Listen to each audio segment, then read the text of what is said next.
ya sea o su asignatura en el fondo, ya sea cualquiera castellano o arte, pero todas llevaban un tinte de algo formativo más que instrucción. Me recuerdo que nos formaban y nos miraban cosas tan pequeñas como las uñas, o si llevábamos pañuelos, eran hábitos. Luego, en la sala de clase, uno no podía tampoco quizás jugar o entretenerse, comer chicle, o en estos momentos, bueno, estar celular. Quizás había ciertas valencias, en el sentido de que era muy memorística nuestra educación, pero de todas maneras nos entregaban mucho más de lo que ahora falta en nuestra educación actual. Hay realmente un déficit que por eso en el fondo también quise aportar con mi libro para que podamos volver a entregar a esa educación integral que tanto se habla y se piensa como realmente debe ser. Hablemos del libro. Hablemos del libro, tiene el título Ciencia de la Orientación Educacional. ¿Por qué el título? ¿Por qué Ciencia de la Orientación? Se dio, pensé y dije, hubo un momento de quiebre en lo que era pedagogía antigua. Vuelvo a repetir, cuando me inicié y quizás antes, nuestros profesores le enseñaron a ser profesor íntegramente. Se formaron muchos de ellos en las escuelas normales y después en las universidades humanistas, en la Universidad de Chile, con la Escuela de Pedagogía, y en mi caso en la Universidad Católica, que son las más representativas en ese momento. Y su formación era tanto para personal como académica. Y eso, en un momento dado de la historia de la educación, se quebró.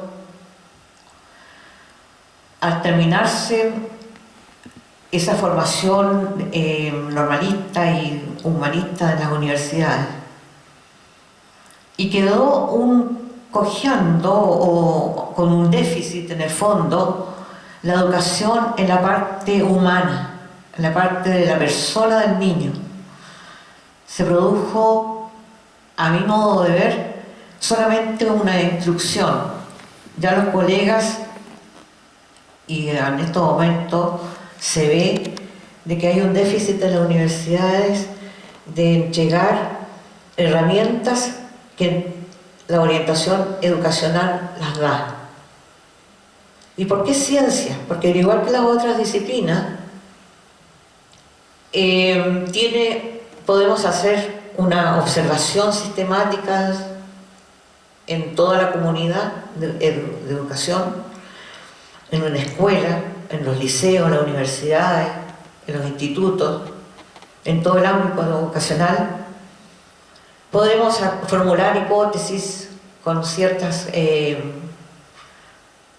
problemas que pueden haber. Además, incluso puedo decir otros métodos científicos que corresponden, pero además de eso, tiene objetivos, tiene contenidos y tiene metodologías y evaluación propia. Es una carrera más, es una disciplina más y es una ciencia más, porque trabaja también con los seres humanos. Y se da en la escuela, porque ahí es el centro donde nosotros tenemos a los niños y a los jóvenes, y quizás también a los adultos, que podemos centrarlo para poderles darles una educación formal y no tan informal, aunque las dos educan, pero ahí podemos llegarle también contenidos como formativos en cuanto a personas. Luego, a mi modo de ver también, esa metodología y esa evaluación nutre a lo que es la educación, la enseñanza-aprendizaje curricular, y protege y enriquece a la vez la convivencia dentro de una escuela. Y todos los integrantes que están en 3 momentos o 3 ambientes que ocurren en un establecimiento educacional, que voy a decirlo así, bien específico, la sala de clase, el ambiente o lo que se llama repertorio social, o todo el ambiente que circunda la escuela dentro o fuera de ella, más la unión de familia-escuela, los integrantes que están en ese tipo de ambientes se enriquecen como personas, se conocen, ¿ya? Eso aporta también lo que es la orientación profesional, que se conozcan, que se desarrollen como personas, vela porque hay un buen ambiente de convivencia, vela porque los alumnos conozcan su potencialidad y puedan ofrecerles un tiempo más a la sociedad y esta pueda, ¿no es cierto?, enriquecerse mejor. En ese sentido, vuelvo a repetir, yo lo vi y le puse ciencia de la orientación educacional. Además, debo ser un poquito más clara, el sistema educacional en este momento no la considera a la orientación ciencia, eso se me ocurrió a mí, o sea, reflexionando en mi tiempo de ejercicio de ella. La tiene como una suerte de apéndice de lo que es la pedagogía. Se terminó en un momento dado esto, y en este momento quiere volver a retomarla, lo que fue la formación integral que hubo antiguamente. Por eso que hay tanto caos en esta educación, porque se perdió el rumbo de 2 cosas que deberían haber sido siempre juntas: la pedagogía, o lo que tiene que ver con la metodología y la evaluación del currículum en sí, de las asignaturas, que en estos momentos se llaman objetivos verticales o contenidos verticales, junto con lo que es la orientación, que forma la parte afectiva y valórica y social en los alumnos. Y no solamente en los alumnos, sino que también apoya al profesor y apoya a los padres apoderados, que es otra rama o otra parte de lo que forma la orientación educacional. Porque en conjunto todos queremos de que nuestros alumnos, sean jóvenes, sean niños o sean adultos, den lo mejor posible y se desarrollen lo mejor posible para que puedan ser personas de bien para nuestra sociedad.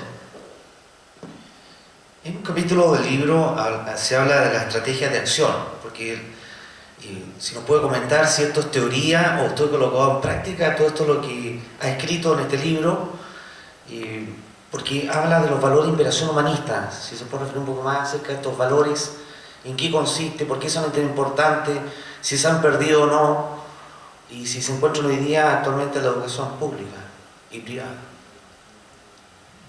Bueno, los valores en estos momentos lo consideran que está inserto en la educación, pero para mí hay que enseñarlos. Son importantísimos porque en el fondo ellos son la base de una sociedad y son la base de la persona. Y hay que trabajarlos tanto en el currículum mismo como en las personas en particular. Me explico. En el currículum, los colegas me dicen, pero ¿cómo lo vas a hacer? ¿Cómo lo haces? ¿Cómo puedo yo trabajar, por ejemplo, el respeto? ¿O cómo puedo trabajar la responsabilidad? Si eso en el fondo se da por modelaje, un modelaje convincente o le corresponde a los padres. Sí, es verdad que nos corresponde a los papás, a la familia, pero siempre les digo, y si no tienen papá o no tienen familia o no tienen alguien que realmente los guíe, ¿quién toma eso? ¿Quién les ayuda a conocer qué es el respeto? ¿O quién les ayuda a saber a qué corresponde ser responsable? Entonces, ese espacio, bajo esa mirada, considero que se debe de enseñar y de fomentar en el colegio. Y en el currículo mismo de las asignaturas, se tiene que ver el contenido o el objetivo que yo quiero pasar. Por ejemplo, en el valor, voy a poner un ejemplo, el valor de la libertad, por ejemplo. Si estoy en castellano, busco un texto que hable sobre la libertad de ciertas personas o algo que contenga ese espacio, ese valor. Y lo voy desarrollando. Y ahí estoy enseñando realmente lo que corresponde en la forma de una asignatura. En historia hay tantos personajes que yo puedo decir y contrarrestar qué significa la libertad para uno, qué significa para entregar a otro, y puedo hacer debate o puedo hacer un diálogo, ¿ya? Cosa que también puedan ellos ir viendo y conociendo qué significa para realmente lo que es la libertad o lo que es respeto o lo que sea cualquier otro símbolo. En la práctica sí, lo más convincente para los alumnos es que si yo le digo respeto, tengo que ser yo una persona, un modelo de persona que lo aplique, porque hablar por hablar tampoco es importante, ¿ya?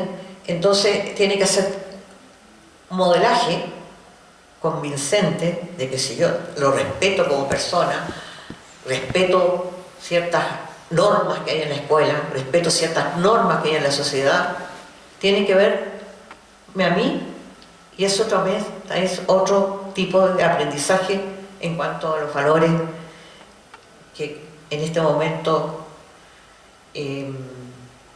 tengo en esta parte del libro.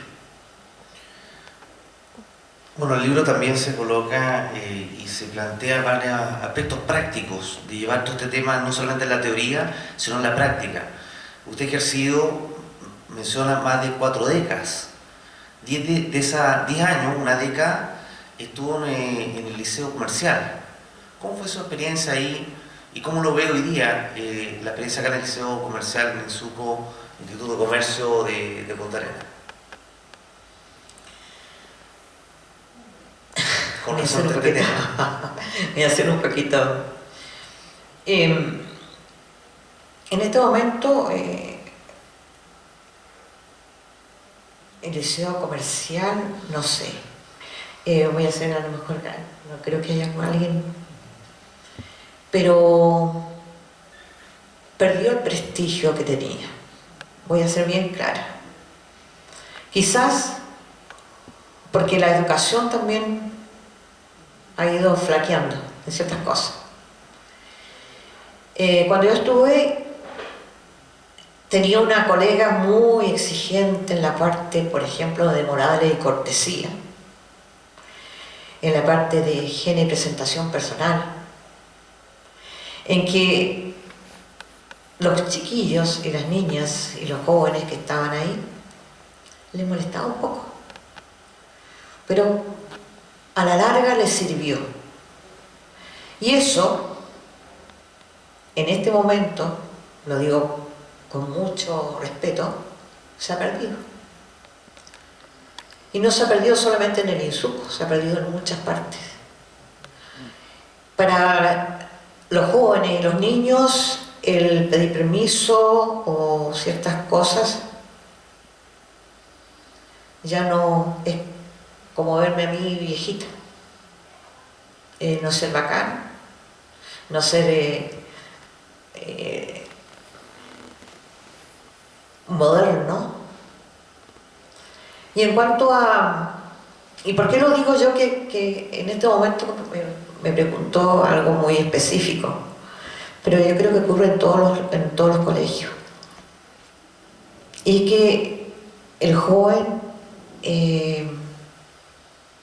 está centrado, o nosotros nos centramos los adultos solamente en la parte competitiva, en la parte cognitiva, de saber, y se contradice en ese sentido en muchas cosas con respecto a la educación misma.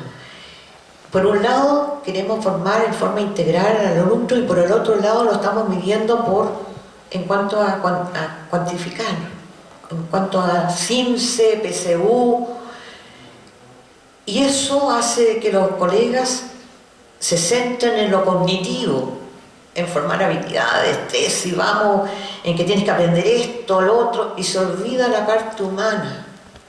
Se olvida, y eso en el fondo, como me preguntaba,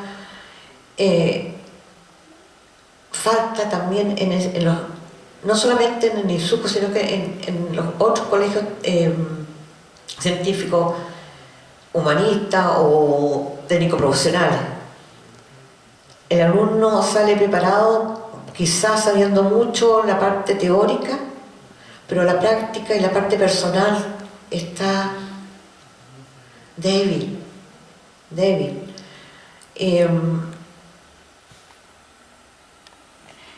Para mí,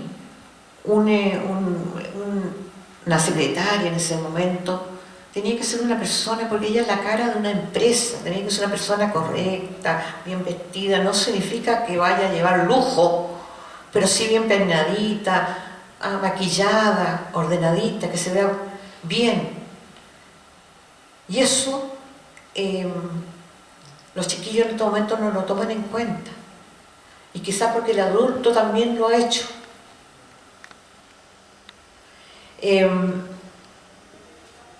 Y esa escasez, esa valencia, que falta, quise llegarla, quizás como un granito de arena, en una gran masa de cosas, mi libro, para poder que los colegas jóvenes, porque también ahí tenemos otra valencia, voy a hablar de esa parte. La educación universitaria tampoco nos entrega la orientación educacional. Quizás un bagaje muy amplio teórico, pero la práctica no la entrega. Y eso hace que la educación esté, ¿no es cierto?, tambaleando, o nos vayamos así como muchas dificultades. En estos momentos hay miles de temas que están... lo someten a las escuelas, problemas, y los colegas están así como que van para un lado, que como lo introduzco en mi ramo, y tengo tanto tiempo que pasar en tantos contenidos, y por lo tanto no hay tiempo para que reflexione, para que haya una evaluación de lo que estoy haciendo, qué estoy aportándole al alumno como persona, no solamente en forma cognitiva, sino que no solamente como ramo, sino que qué estoy haciendo por él. Se conoce, sabe cuáles son sus potencialidades, sabe cuáles son sus intereses, sus aptitudes, hacia qué sirve, para qué quiere seguir estudiando. ¿Cómo me llevo con el otro? Tanto conflicto, ahora está el bullying, tanto, ahora más todavía que tienen acceso a la tecnología. Quizás en eso hemos avanzado muchísimo. Tenemos muy buenas metodologías, material didáctico, cualquier cantidad, pero lamentablemente yo lo siento, y lo siento bien profundamente, porque yo quizás no lo pasé, pero la tecnología la gente no lo ve como un medio que se le puede sacar mucho provecho, pero como no se le ha enseñado a usarla, Quizás los colegas están picoteando.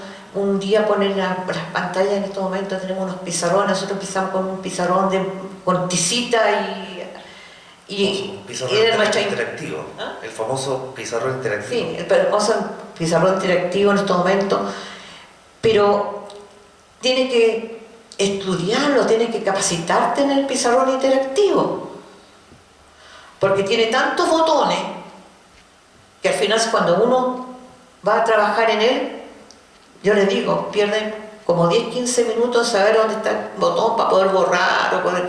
¿Ya? Entonces, son ¿cómo es? Elementos didácticos que tienen que ser enseñados. Por eso vuelvo a repetir, el profesor en varias cosas se le ha adelantado y tampoco se le ha enseñado a usarlo.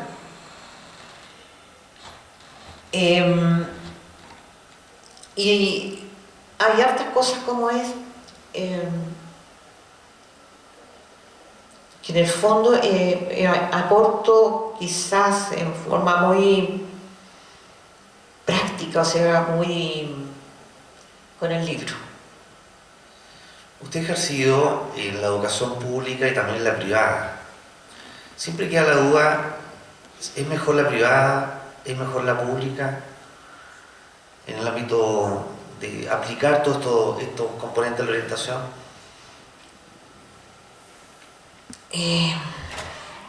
No quiero ser, pero voy a ser sincera viendo las dos.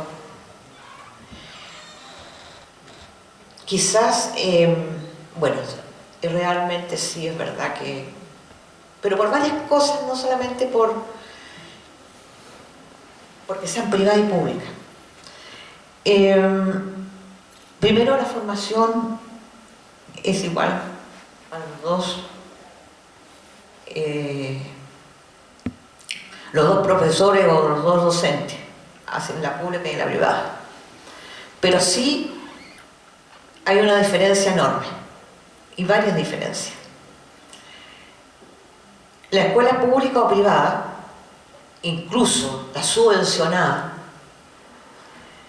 tiene su PI, su proyecto educativo institucional, muy especial y asignado para esas escuelas.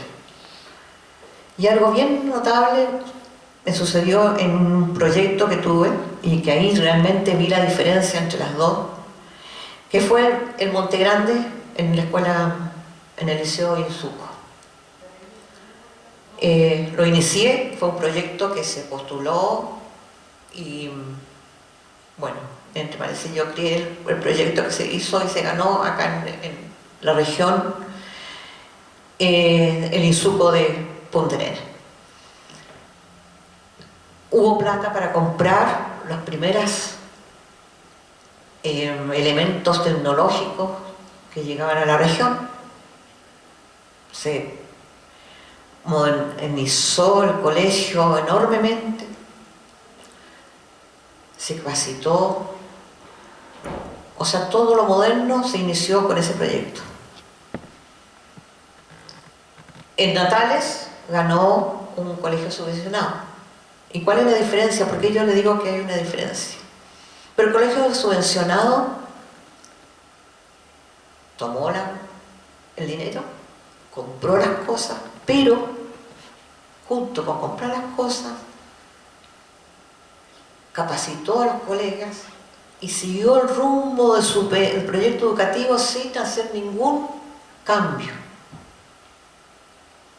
sino que fue aportarle un poco más moderno, a una modernidad, a sus profesores. Sin embargo, en el Insuco, eso que se podía haber aprovechado con los alumnos, no se produjo. ¿Por qué? Porque empezó el cambio tanto de mentalidad del Insuco como del currículum mismo, en el sentido de que hacemos esto, pero ¿dónde lo colocamos?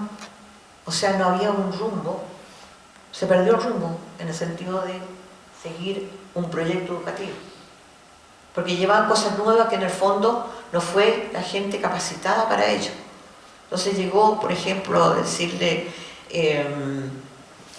para formar una radio, pero ¿quién le enseñaba a los chiquillos sobre radio? Entonces, esa es una de las diferencias, que los colegas, fuera de ser formados en forma general, todos en la misma universidad o de instituto, el colegio particular y particular subvencionado se preocupa de capacitarlos, se preocupa de tener una línea de acción que no varía con nada de que la sociedad pueda expropiarla en cierta forma. Aquí hay una escuela, para mí, modelo, en lo que debería ser en mi conciencia, en mi mente, escuela básica, la educación en general de todas las escuelas. Y es para mí la escuela Villa Las Nieves. La escuela Villa Las Nieves tiene, desde que se fundó, una línea de acción que no ha sido nunca quebrada. Ella es ambientalista y es de la salud, ¿ya? El sistema saludable. Por lo tanto, su currículum, aunque tenga que pasar matemáticas, todo, va en base a eso. Y ella no se va a preocupar por decir, no sé, a ver, de otras circunstancias, si no es bajo esa línea. Por eso es que ella, por ejemplo, sale ahora en un proyecto de la obesidad. Ellos inmediatamente saben dónde tienen que colocar ese tema dentro del currículum, ¿ya? Ellos tienen, por ejemplo,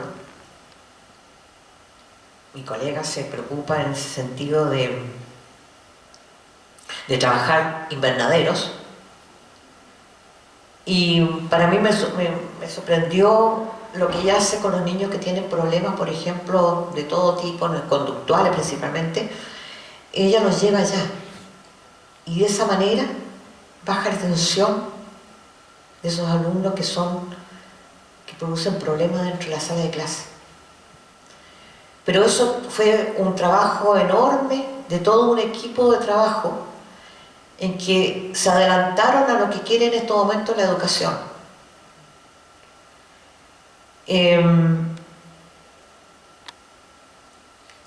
Las demás escuelas están intentando hacer lo mismo, pero, insisto, como no todas las universidades, como no todas las casas de estudios formaron o han formado en la parte humanista, en el sentido de persona, tienen esa visión de que la educación debe llevar una línea y la educación debe de ser formativa hacia los niños, no ser una simple instrucción. Y los colegas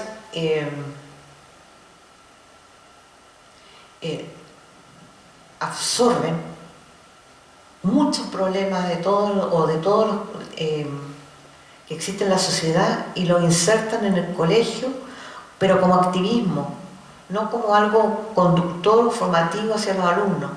Hoy día se puede hablar, por decirle, de delitos sexuales, mañana se habla de educación de sexualidad o drogas, alcohol, pero como jornadas así dispersas. Entonces se ha tenido que empezar a volver a aprender a que realmente la educación es en este momento para mí, no sé qué opinarán ustedes, como es Villa Las Nieves. Y siempre yo se lo he dicho a su directora y se lo he dicho a varias personas. ¿Sí? Por supuesto. Mira, tú hablas de...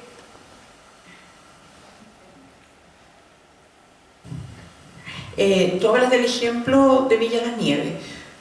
Si no hay preparación, si uno ya sabe que la universidad te prepara para una asignatura, para una mención, Villa Las Nieves, que tiene un buen ejemplo, que todos ya saben cómo funciona, no se hacen ahora ya estos encuentros entre los colegas para trabajar, es decir, que ellos puedan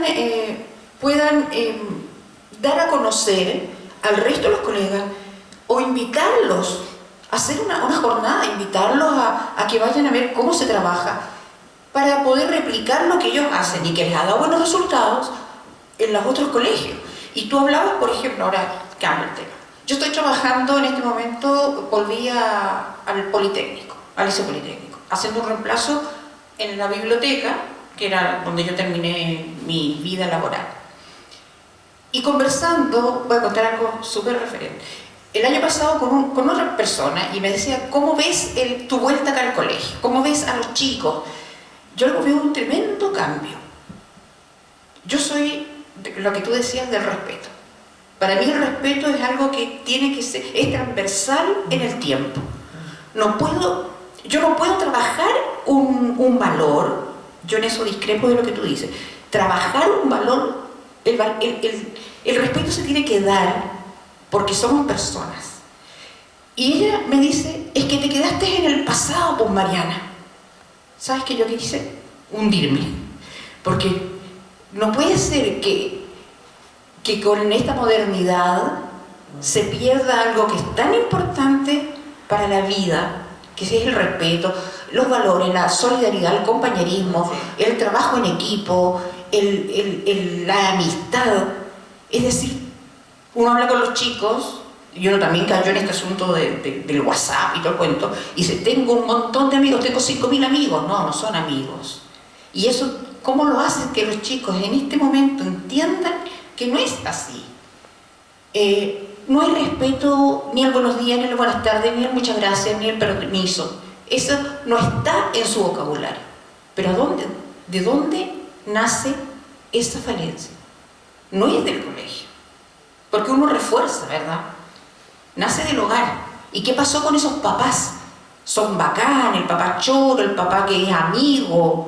No es el papá o la mamá que marca la cancha. No sé si estoy muy equivocado o no, o si realmente me quedé pasado. Realmente no, estás muy equivocada, estás muy certera en lo que me preguntaste. Con respecto al intercambio de experiencias que tuvimos en nuestra época, eso ya se terminó. Quieren volver ahora, se está iniciando con ciertos ramos, por ejemplo, inglés. Me parece mucho que no, inglés solamente en este momento tiene como lo que hacíamos nosotros, el encuentro pedagógico. Es que hay varias cosas que decirte. La vorágine de la vida, los colegas no tienen tiempo. Me explico. No sé si...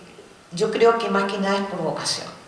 Nosotros nos quedábamos, llueve o truene hasta las 7, 8, 9, no importaba ni el dinero ni nada.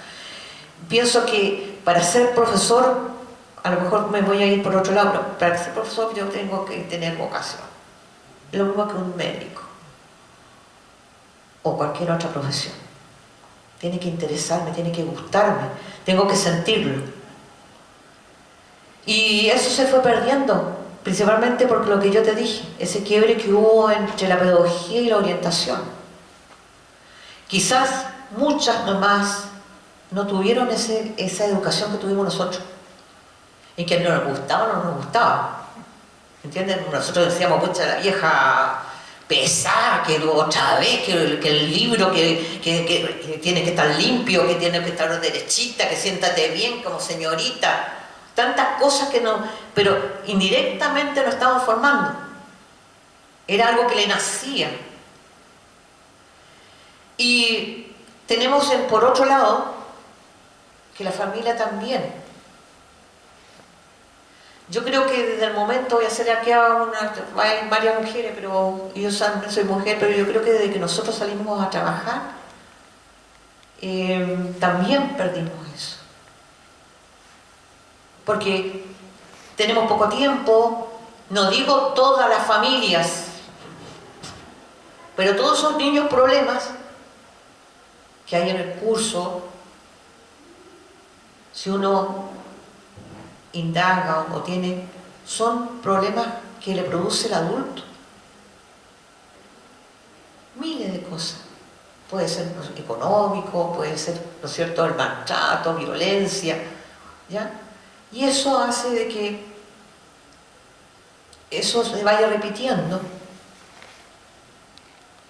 Y si en la casa le permiten, o en el hogar o donde esté el niño, la falta de respeto, en estos momentos que se coma con el celular en la mesa, que no se diga ni buenos días, ni buenas noches, ni nada, simplemente el papá se va a mirar televisión, la mamá por el otro lado, y que el niño está solo en su pieza, hace que nosotros tengamos una doble función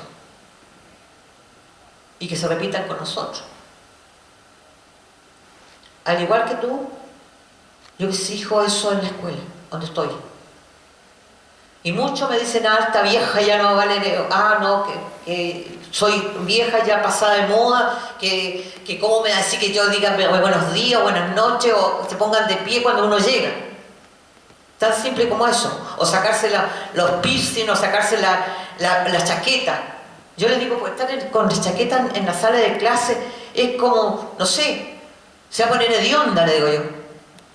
Tienes que sacártela, por respeto, o por ti mismo. Las mismas chiquillas.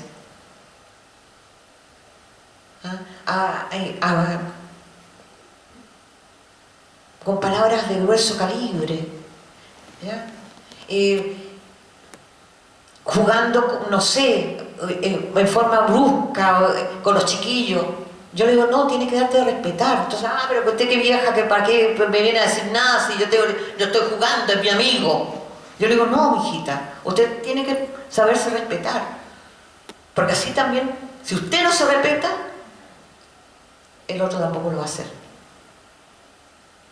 Y así varias cosas. Por eso para mí es importante este libro, para los colegas, para todas las personas que trabajan con niños, con jóvenes o con adultos, porque el adulto también necesita apoyo. Por eso están las jornadas de adultos, las reuniones de padres, en que también se perdió esa parte en que nosotros entregábamos una información, aunque sea una lectura, o que pudieran conversar con el otro. Mira, yo tengo este problema con mi hijo, tú puedes conversar.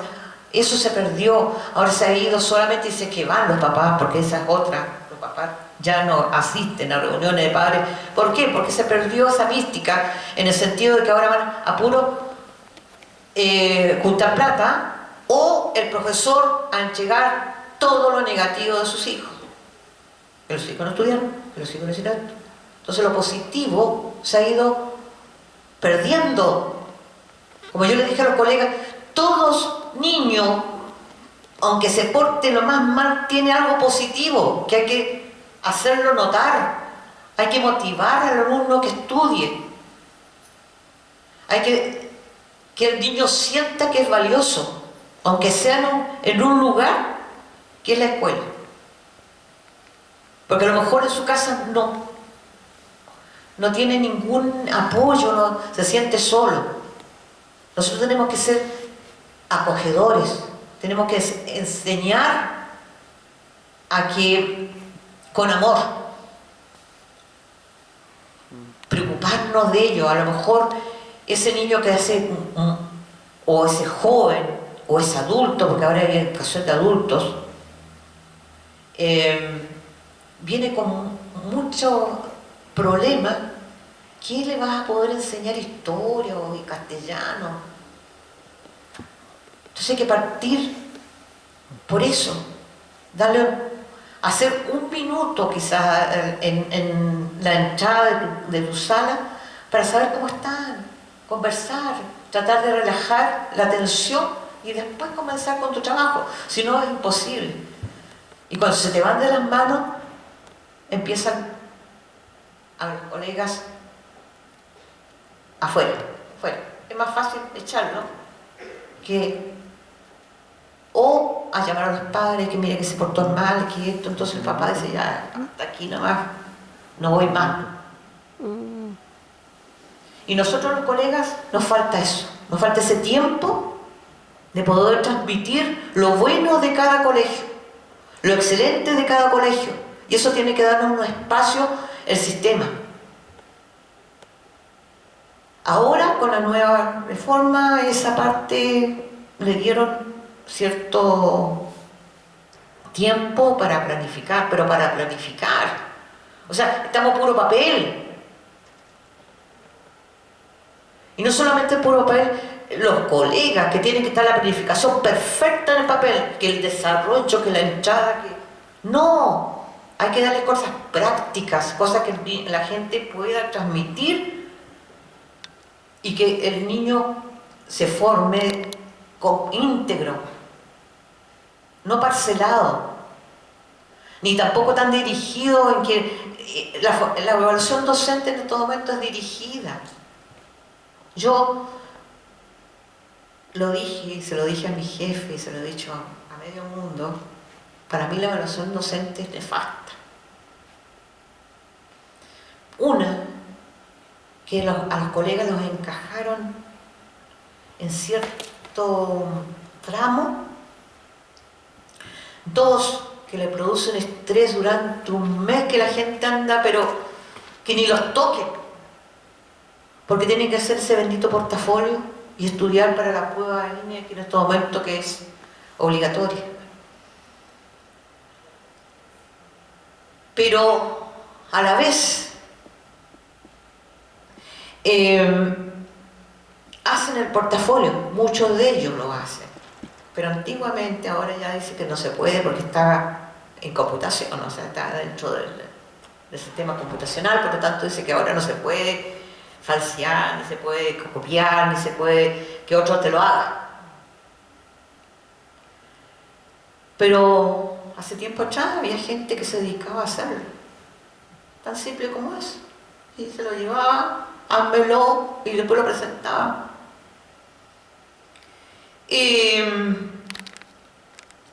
La parte firmada, porque es otra parte que me firman a mí como estoy haciendo clases, pero no vienen de improviso, sino que me dicen, oye, mañana te vengo a filmar, por lo tanto, ni tonta ni perezosa, voy a poner lo mejor que tengo, voy a practicar la clase excelente, ¿ya?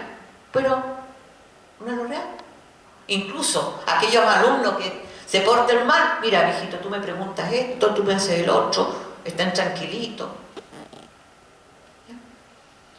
Y ahora, la otra parte es que si yo me hago una autoevaluación, por supuesto que no voy a ponerme que soy mala profesora o que no me quieren. ¿No? Y el otro lado es que también la jefatura técnica y la directora te evalúan. Eso no es objetivo, porque si tú, voy a decirlo, si tú le caes mal o no, usted congenia, bueno, quizás qué evaluación te hace. Entonces todo ese tipo de cosas para mí no es lo real. Y hay una institución que debería de preocuparse de eso, y es la dirección provincial. La dirección provincial debería estar la gente que va a evaluar al colegio en la práctica y llegar cuando menos se lo imagine. Me dirán, no, pero es que no hay plata para los... Pero si hay plata para los portafolios y hay plata para lo otro, esa plata ponga más gente en que vaya realmente a evaluarte y decirte, darte una retroalimentación